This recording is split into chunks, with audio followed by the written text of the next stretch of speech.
Welcome to a Leader's Journey podcast. I'm your host, Joel Gunn, and today I have with me Tenice. Tenice, welcome to the show. Thank you, Joel. Glad to be here. Just before the show, we were talking, and I noticed you got your master's in organizational development and leadership. Right. So really excited to kind of pick your brain today. As we were preparing for this, the topic came up about brain-friendly conversations. And so I want to dive right into that. What is a brain-friendly conversation and why does it matter? You know, what's really important is when the neuroscientists do studies and they look at the way that your brain works. Your brain is triggered the same way through conversations or words as it is by physical pain or injury. And so understanding that the words you say matter and how much they matter. And one of the things you think about is if you got your leg broken at work, they would probably send you first to the emergency room and let you recuperate, maybe even a couple of days away from work. However, if you're hurt, offended, or just in some way triggered through conversations at work, you're expected to go back to your desk and get right at it. And I'm not saying you need 2 or 3 days off, but understanding that our brains are wired and how they're wired can impact the relationships that we have at work and how leaders interact with their teams. So unpack that a little bit more. Let's say somebody's, looking at your resume is impressive. You worked for a lot of large companies. Let's say there's been a blow up. Mm-hmm. I don't know if that ever happened in your companies, but I worked in Fortune 500. On a rare occasion, there'd be some high volume disagreements at the conference table. You said not 3 days, but kind of like unpack it a little bit. What's that next recommendation, or how do you process that, or what do you do with that? Well, I think the first thing, and what's really interesting, is to try to minimize those blow-ups as often as possible. And really realizing that when someone is maybe given feedback and it's uncomfortable for them, or they're told that their project was not on target, giving them just a moment to process and to really be able to reflect and think about what do I need to do differently, and maybe even have more of an empathetic conversation around also what was helpful or what was good about that feedback or that situation, not always focusing on the negative. And when you say a moment, forgive me, I'm a process guy, so I like to convert everything into process. When you say give them a moment, like literally pause in the meeting and say, I'm sure that's some heavy news. Let me just give you a minute to process that. That would be fantastic. That would be fantastic. What's unfortunate a little bit is we're all different. Because when you think about that, maybe feedback that you give yourself, you might get some feedback and you're perfectly fine with it. Mm-hmm. Maybe it's harsh, but you don't get triggered by it, or you don't respond to it psychologically or emotionally. I may get the same exact feedback and it just melts me down because I'm more sensitive, or I just take it more personal. And so also understanding, you know what, you need some time to take a deep breath, maybe grab a glass of water and a walk around the building before we can continue the conversation. So is the onus on the person receiving the news to ask for that break, or for the leader to recognize the need? Yes. Or both? Both. And it really starts with having the relationship and being able to have a trusting, open environment that either one can ask it. Unfortunately, a lot of times a leader may not recognize that emotional trigger has occurred, or that psychological safety has been damaged. And so being able to have the trust in your leader that you can say, can you give me a moment? I need to process this. Or having the courage to even say, can you really help me understand why you saw the situation as you did? Or what I could have done differently. And so it's about that collaborative conversation on both sides, because we're not always aware what's going on inside one another. You mentioned psychological safety and trust. At the Global Leadership Summit last summer, there was some information shared that trust is at an all-time low in all institutions, whether that be work, church, government, whatever. What do you do in a situation where there's not a high trust? Trust is the foundation, and it has to be built. And it takes a lot of work, being very thoughtful and intentional about building trust, using the word trust, being able to say, we need to work on being, and I would go as far as saying that vulnerability-based trust that Pat Lencioni uses, and really being intentional about letting people know that, you know what, it's okay to make a mistake. It's okay to not know something.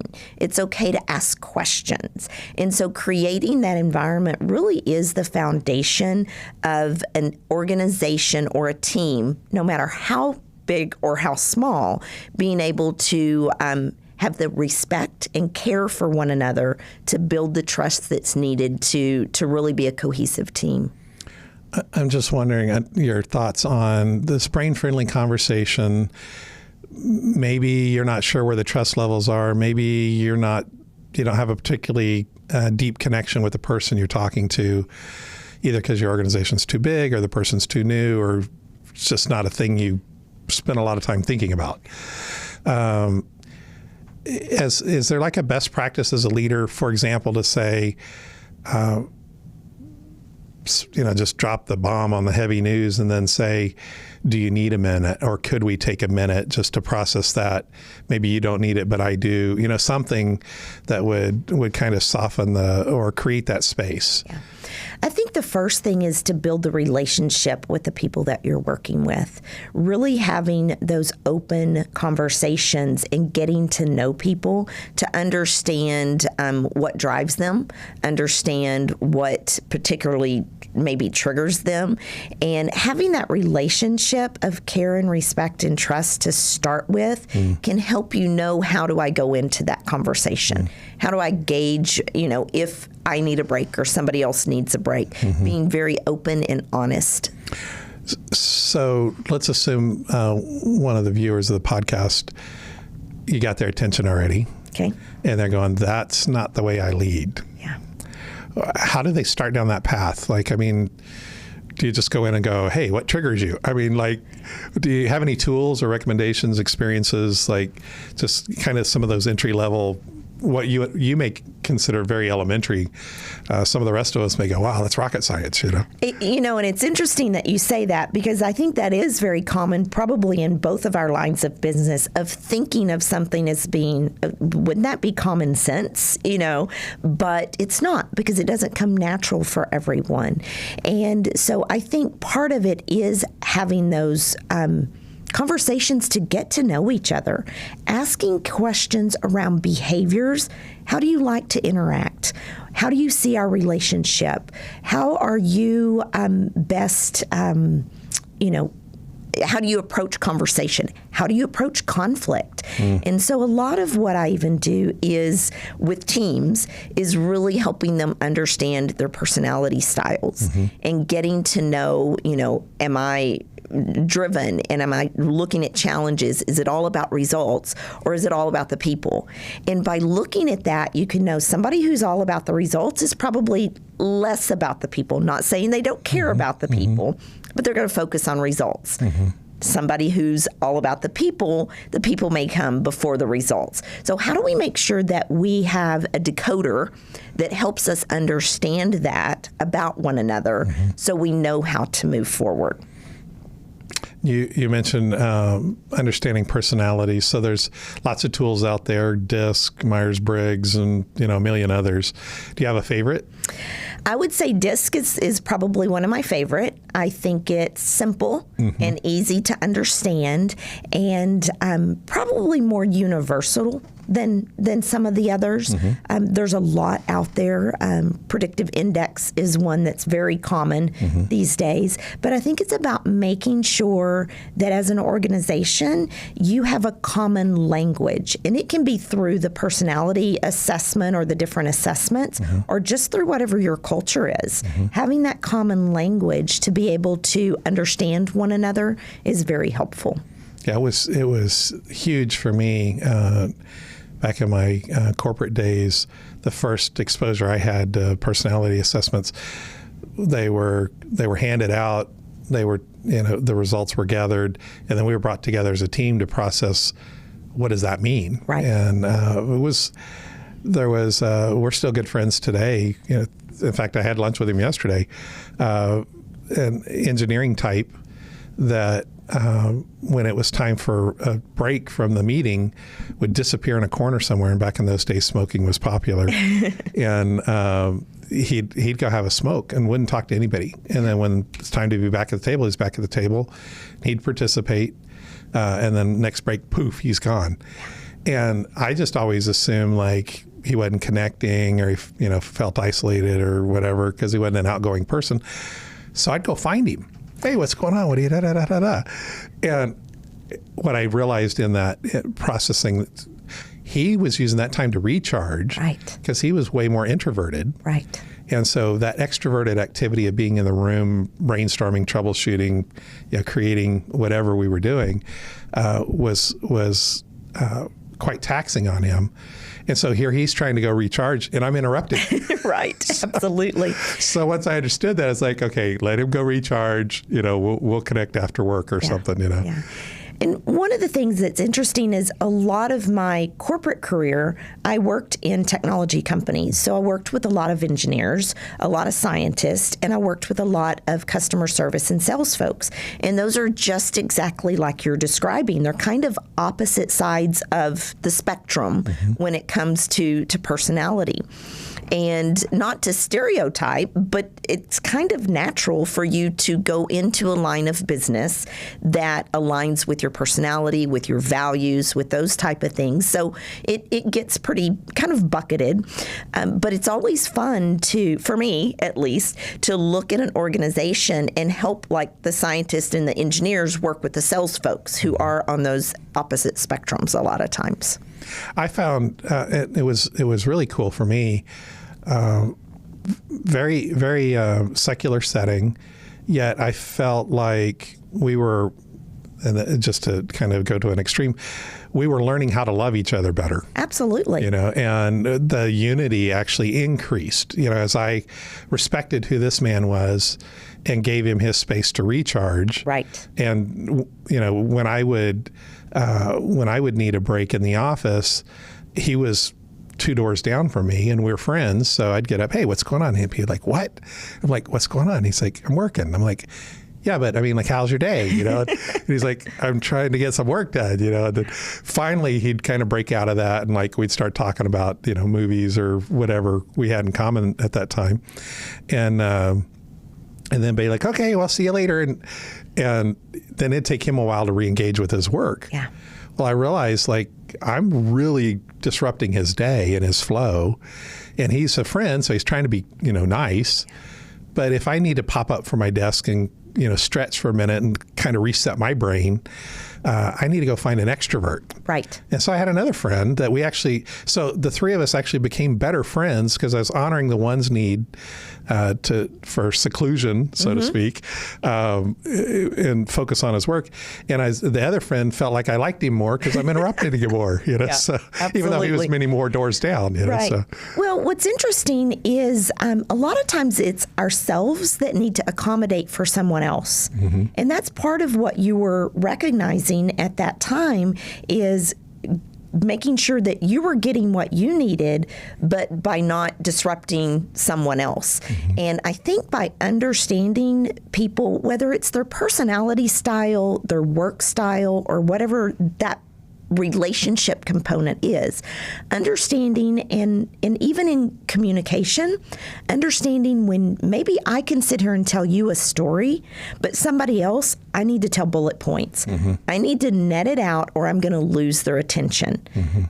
So just understanding people and understanding how we have to accommodate their style in order to be more effective in working together. Along those lines, does it seem to you like our society has gotten more selfish or more giving in recent time as a whole? And I'm not trying to trap you here. I know. And the reason I hesitate is because, unfortunately, I think more selfish. Yeah. I really think when you bucket it, I think more selfish. But I think what's taken us down that road is a little bit of trying to create that awareness, trying to be more giving and caring. And for some reason, it's not always working. Well, I wonder if the key there is that last word, work. I had to be intentional with these two friends. A simple example, right? I'd pop up and, convenience for me was my friend 2 doors down. Right. Inconvenient for me was the friend that 8 doors down or whatever it was, right?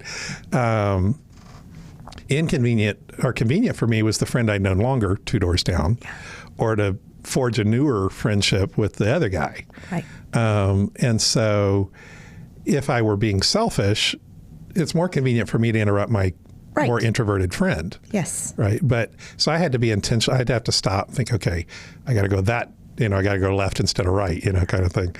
And I think I'm wondering, and maybe get your thoughts, are we just more tired as a society? Are we less disciplined? I'm wondering if that's part of what's driving the selfishness, because relationships take work. Right. And I think, yes, I talk a lot about leaders need to be thoughtful and intentional. We have to-do lists that are longer than ever. We have tasks that have to be completed, and that's what we're focusing on a lot of time. We have to pause and be thoughtful and intentional in order to have meaningful interactions and engagements, and that takes even more work. And so you go back to the brain a little bit. Our brains are biased for quick, easy solutions. And so you want to go, I'm going to go left and talk to this, 2 doors down because it's quicker and easier. That's what we automatically do. And it takes extra effort, a lot of extra effort, to pause and be thoughtful and intentional about what we're going to do, what we're going to say, how we're going to react. All of those things take that intentionality. Yeah. Do you think our calendars being more cluttered is working against? Absolutely. You have to have you space and white space in your calendar. And there are many people who have to physically, me being one of them, I have to physically put things in my calendar that block time for me to do work that I need to do or for me to process. I know a lot of organizations have started doing maybe 45-minute meetings or 50 or 55-minute meetings, because you think about an 8 a.m. meeting, it's over at 9, you go to your 9 o'clock, you go to your 10 o'clock, and by the end of the day, it's a miracle if you remember what your 8 o'clock meeting was about. So how do we make sure we take the time to pause and process some of the things so we can be more effective? So you're actually putting blocks of time on your calendar for me time or processing time or office time, whatever you end up calling it. Right. Yeah. Right. I'd heard that a few years ago about this idea of white space and purposely creating that in your calendar. And the person sharing that information was talking about, I think it was somebody like Bill Gates, has this habit of just looking out their window for 15 minutes a day just to process. Right. Whatever they needed to process. But it was an early habit of trying to figure out how to accomplish things, but yet create some space. And I saw an interview with Bill Gates and Warren Buffett. It's years old. It's out on YouTube. You could find it. And somebody like 60 Minutes was interviewing him. And so it's just the three of them on camera. And Bill's talking about how when he built Outlook, that it defaulted to 15-minute meeting increments. And so he's thinking the more 15-minute meetings, hyper productive, and the more I can cram in the day, the more I can accomplish. And then he meets Warren, and Warren's the opposite. Warren hardly has any meetings. And so the interviewer's like, is that true? And he goes, Warren, show him your meeting diary. So Warren carried around a little black book calendar, hands it to him. And so while they're talking, the interviewer's looking through the calendar, and he goes, Warren, you have a meeting on Tuesday. Warren goes, that sounds right. And he goes, no, I mean, that's your only meeting next week. And Warren says, yeah, that sounds right. And he goes, help me understand. And Bill goes, I started learning from him. It's not about how many things I can cram into, how many appointments I can cram in. It's what I do and creating more space for me to process stuff. Yeah. And so arguably at the time, Warren was substantially fiscally more successful than Gates was. So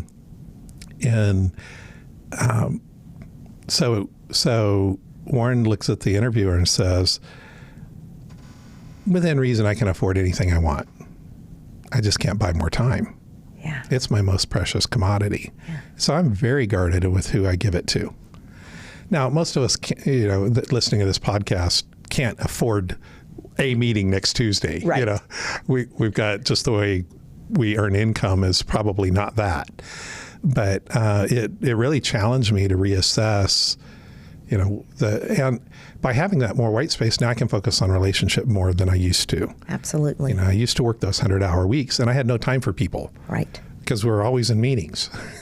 And it's all about people is one of the things I like to say, because it is about the people. What about the people? About the relationships, about the time. And you have to be productive. And so whatever, and you go back to the introvert or the extrovert a little bit, what is going to make you most productive? And if you can figure out how to be extremely highly productive and deliver results, because as we know, businesses are about delivering results. If you can be highly productive and deliver results with, 8 meetings a day, more power to you. But how is that impacting your life, your health even? And one of the things that I look at is as leaders, and everybody's a leader in my mind. It doesn't matter what role you have. You don't have to have a corner office. You don't have to have a title. Everybody is a leader. And as a leader, whatever work we're getting done during our work hours, whatever that is it causing more stress and frustration so we can't go home and be fully engaged with the people who matter most? Mm-hmm. Because it's that, you can say work-life balance, or you can say work-life integration, or however all of that comes across for you. But it's about really being engaged with those who matter most. And can I reduce the stress and frustration by only having, 1 or 2 meetings a day for me to be productive, deliver the results I'm looking for, in order to walk away and be fully engaged and recharge and rejuvenate so I can come back the next day and be productive. And that leads me to another direction I wanted to go in prepping for this time together. You used the phrase leadership ROI. Mm-hmm. What is that in your mind, and why does that matter? It's a couple of things. The first thing is everybody knows that a ripple effect is everything. And I think about that from everything you say, everything you do impacts you, those around you, and beyond. Because it does, it ripples. And so when I think about leadership ROI, the ROI is really ripples of influence. As a leader, how are you influencing your team, your peers, your organization in order to deliver the results and be as productive as possible with those around you? Because leaders are very influential. Does your team want to follow you? Do they want to work for you? Do you have their back? Do they have your back? Those type of things. And it's that influence that really makes a difference in a successful or an effective leader. And so that ROI is really the ripples of influence that you have as a leader. What tends to derail that? A lot of what we've already talked about, the time, the people, the brain-friendly conversations. Yeah. A lot of times it is getting too busy, putting too much on our plates. But a lot of times the personality, people are dispositioned to maybe you have an ego. Maybe it is all about me. Maybe, your different personality traits get in the way of you being successful. And so when you think about that, how do you create that deep self-awareness so I know what is helping me be effective or influential and what's getting in my way? And when leaders get feedback and understand that, they can design their leadership. And what I thought was really almost on a side note is several years ago, I did a series on designing your leadership journey. And so when I was introduced to your podcast, Leadership's Journey or Leader's Journey, I'm like, I've got to see more about this because it is all about the journey. Mm-hmm. And we can learn from others. We can learn from where we've come from on our leadership journey in order to specifically design our future leadership journey and how we want to create the path to be inspirational. Do you have any tips on how to design the leadership journey? I mean, obviously that could be hours or days conversation, but kind of some high level, what do people look for as they're designing their journey? I think the very first thing is to invest in you. And what I mean by that is invest in learning about what do you believe a successful leader is. And a successful leader is different for everyone. So what does a successful leader look like to you and for you? And why do you believe that? What are the characteristics of leaders that you've learned from? What are the characteristics of leaders you've learned from that you don't want to have? We learn as much from some of those bad bosses as we do the good bosses. So the first one is really invest in really deep understanding of what you believe success is and what are your values. Value-driven leadership, I think, is extremely critical. The second piece of that is then invite others to provide you feedback. We don't know what's getting in our way a lot of times. And so by inviting others to tell me, what am I doing that is working? And what am I doing that's not effective? What am I doing that's getting in the way of myself being successful or our team being successful or our organization being successful? And learning from that and figuring out how you can adapt. Thinking about what you said there, would it be a natural tendency for me to go describe my personality and go, well, that's what a good leader is? Or like, how do you disconnect? Like, you're wired a certain way, or I'm wired a certain way. How do I integrate how I'm wired with what I believe good leadership is? Or do you ever see anybody tempted to go down the path of, well, I just am who I am?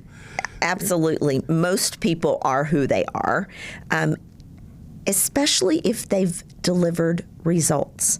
Some of the most challenging is when you've delivered good results, but you leave broken glass along the way. And that's that lack of self-awareness because you're getting good results. Everything must be fine. So how do I make sure that I can hold that mirror up and look at myself, but even invite those others to give me feedback? Because no matter how good those results are, if you're not breaking glass along the way, I would almost promise you those results could be even better. And so just having the courage to look inside and look at yourself and ask others to examine it and then figure out what's working and what's not in order to live and leave that legacy of the leader that you want to be. Again, my background's, I'm process driven, I'm task oriented.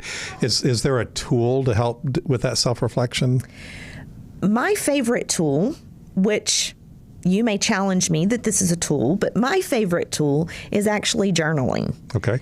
And it's journaling for two reasons, or a couple of reasons. One reason is because it makes you pause. Maybe the Bill Gates 15 minutes staring out the window was his way of journaling. But being able to write things down helps process. It helps track what's working for me, what's not working for me, and what do I need to do differently. So that would be one of the tools that I would say is very helpful. And you can do it in a couple of ways. You can look at it in all sorts of buckets. So you can ask really those three questions: what's working, what's not working, and what do I need to do differently in my personal life, with my kids, with my leadership, with this project that I'm leading. So those three questions, and being able to track them, and you track for a month and you go, you know what, every day I wrote down that I yell at my kids in the morning and then they're mad at me. Okay, I've got to quit yelling at my kids every morning. And so those things can go to, your personal or your professional world, and you track those things. The other thing is, go back to the brain science. Neurologically, when we write, it helps us remember.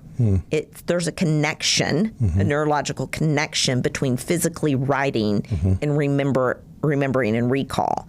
And so that's why I feel like a journal is actually very helpful tool in order for you to see, because you can reflect and read, see what's working and what's not working. Has your experience, is there any kind of time frame based on your experience that takes somebody to start adjusting themselves and seeing results? I mean, is it like overnight? Is it a year? Is it a decade? Is it all of those? It's what's interesting is I would say all of those, because you can change a behavior overnight if you're thoughtful and intentional, but it usually isn't something that sticks. You have to continue to be thoughtful, intentional about that, or you'll fall back. Behavior change is the hardest thing we can do. You can go back to those personality assessments and look at it from a psychology perspective, and a lot of our behaviors are innate. Some environmental, but a lot of them are innate. And so if I'm someone who, frequently likes to interrupt and I'm the one who's talking, that's kind of who I am. I have to be very intentional forever and always to be thoughtful enough to share the stage with someone else. That was a personal challenge for me years ago. I had an elderly engineer that I was just excited about life and like, let's go on.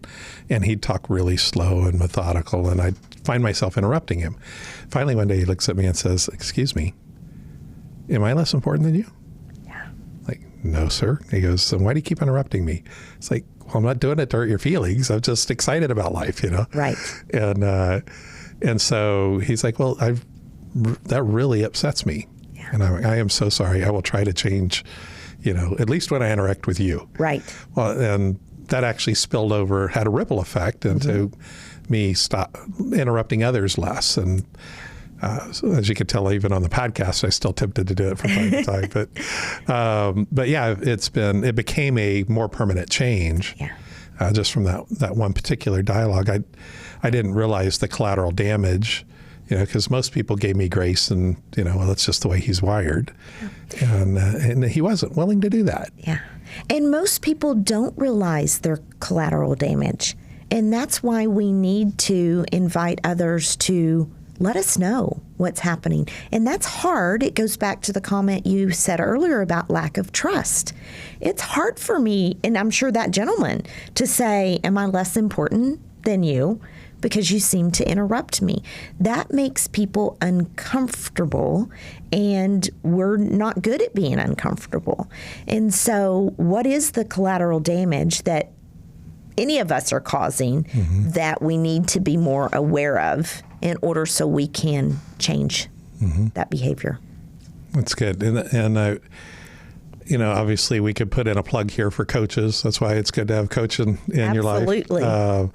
That circle of friends that you said invite into the process, some sort of peer group, that you get that 360 feedback, so to speak. Last thing, I think for this episode at least, how would you compare or contrast high-performing teams or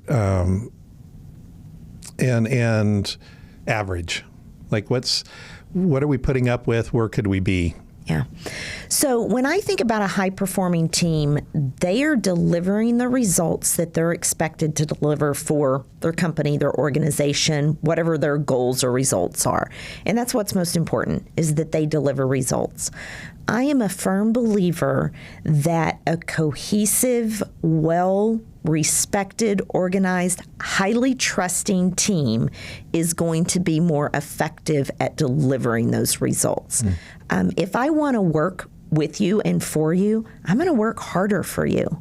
And when you have those common goals and that communication, then the chances of the team being even higher performing is going to really look for delivering those results. And when you think about results, I'll go back to ROI for just a moment, is companies are looking for an ROI, the traditional ROI of their people, return on investment. I'm investing in my people. I need to make sure that they are in a space and an environment where they are giving me the return on investment for the organization. You actually triggered another thought, and then we'll bring it to a close. In this tough economy, companies often start cutting expenses. And one of the first things to go is training or some sort of employee care, whether that be chaplains or counselors, or they may say we need to cut meetings so everybody can be more effective in producing results. What have you seen? How do we protect our people and relationships in a difficult economy where we're like, cut the training budget for the rest of the year, cut the consulting budget for the rest of the year? Any thoughts around that? I think the thing that we need to do is empower our people to have the time and space to build those relationships together. And so you think about that cohesive team, you think about the trust and care and respect, and it can be done with the people if they're given the space and encouraged. And so creating that environment of it's all about delivering results together, the care and respect can go a long way. As leaders, but even as employees, we really kind of own our own development. And so you talk about that journey, whether it's a leadership journey or a career journey or an individual journey, take charge of it and do the things that you need to do in order to make sure that you're growing and developing and going along the path that is designed for you to go on, or you've designed for you to go on. I guess a notebook and a pen to journal in and ask those questions isn't that expensive. No, it's not. No, it's not. Yeah, you can get those down at your local convenience store even. Well, Tenice, it's been a pleasure. Any final thoughts you want to share? I think the final thought that I would share is asking yourself a question. And it can be a painful question sometimes, but it's, what are the stories that people are telling about you? And are those the stories that you want to hear? And if not, design your leadership, design your life so the stories that are being told are the stories that you would want to hear. That's good. That's deep and good. It's a little deep. Glad we saved it till the end. That's very good. That is very good. Thank you so much for your time. Absolutely. Thank you. It's been wonderful having you on the show. Yeah. We'll talk soon. Absolutely. Thanks, Joel. Thanks for joining us for this episode of A Leader's Journey podcast. If you enjoyed it, give us a thumbs up and remember to subscribe to our channel.